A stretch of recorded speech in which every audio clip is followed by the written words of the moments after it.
Welcome to Sisters in the Streets, the boldest corner of the MIC where African women speak loud, proud, and unfiltered. From Accra to Lahin, Nairobi to Cape Town, we dive into the realest conversations, lifestyle, fashion, politics, culture, social norms, and everything in between. This is where heritage meets heat and sisterhood meets streets. So grab your tea, fix your crown, and join the tribe. With myself as your co-host, Ada. Listen, I am so excited. I can't wait to dive into today's news, though. It's a bit sensitive, I must say, as it includes two African sister stats, my way of saying countries. But hey, before I jump right into it, let me introduce myself as well. My name is MPHO, and I will be your co-host this season with my girl Tada. Adasai. Now, as I said earlier, the streets have been singing and shouting in Ghana with youth all over saying they're tired.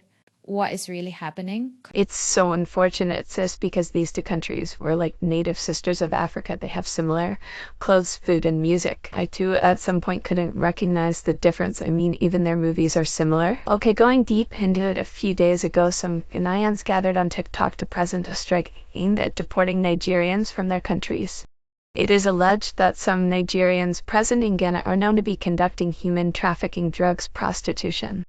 I know, right? Very sad, but is driving them out of the country. The solution, though, I mean, like you said, the two countries have been together for the longest, and some have families there, too. I mean, it's so unfortunate that one man's bad paint is being received by the entire nation bad. My grandmother used to say that one rotten tomato corrupts the entire garden. Guess wasas, right. I mean, I can't fault the Ghanaians' IT either. IT.1 needs to feel safe in their home, and for them it's Ghanaian. Very true, Info. Another guy said that it's not just Nigerians, but also Ghanaians involved in those criminal acts. They say that these rich men and women find poor guys and Huns from Ghana and use them to recruit for human trafficking. I mean, it's true the continent has been experiencing economic crisis, leaving most countries with a low employment rate, but should that motivate one into selling a sister? Where's the conscience? And where is Africa going? I honestly think that all of them should be punished. If deporting Nigerians would solve the problem, then why not? One user on TikTok said that this is not a xenophobic act. Apparently, Nigerians are not the only foreigners having businesses in Ghana, but China as well. And they don't have similar issues with Chinese. I mean, that's the sadder. We're supposed to be united as Africans. But how can we if we have issues like this? Human trafficking is a serious offense. You know, one thing I really loved is that nowhere did we hear that the strike became violent. They had their peaceful strike, and I guess people are reacting. We have people from Nigeria responding to the strike, and also Ghana responding to the strike. Some users from Nigeria pointed out how stupid Ghanaians are. I mean, that's so insensitive. If it was in Nigeria that things like this have gone out of hand, would they have been responding like this? Unfortunately, I don't think they would. We have a user from South Africa who asked a question that got a lot of Nigerians angry. She asked House, I stand to be corrected. Is it just me? Or is every country having an issue with Nigeria? Otayo. The user is from South Africa, and unfortunately, allegedly, there are cases similar to these one in South Africa from the same country thoughts. Now, I'm not hating on the country. We love Nigeria and the people there. I mean, we are Africans. We just trying to find solutions to the problem at hand. That's right. I mean, we do not want an African war against countries here. Africa is known as a loving continent. It would be safe to say that as all this is still happening, just take care of yourself. Make sure you're always in a safe environment and never be away from home at hours unless your family is aware of your whereabouts. We can't really say who's responsible for all these human trafficking, but be on the safe side. Take care of yourselves and loved ones. Speaking about us, not knowing who was truly responsible. So I remember there were recent headlines of a young lady from South Africa who went on a date and only a corpse returned from the date. I mean, the date was not Nigerian, obviously, but these things happen and they are happening to us. You should, by all means, be very careful any matters like this. Well, another issue outlined was prostitution. I mean, at first when I saw the news of the strike, that was all I saw, prostitution. A user, again, on TikTok said that these alleged men take girls from their countries, put them in something, snug them into Ghana, So the girls are apparently being used for prostitution in Ghana, and they say that it's corrupting their children.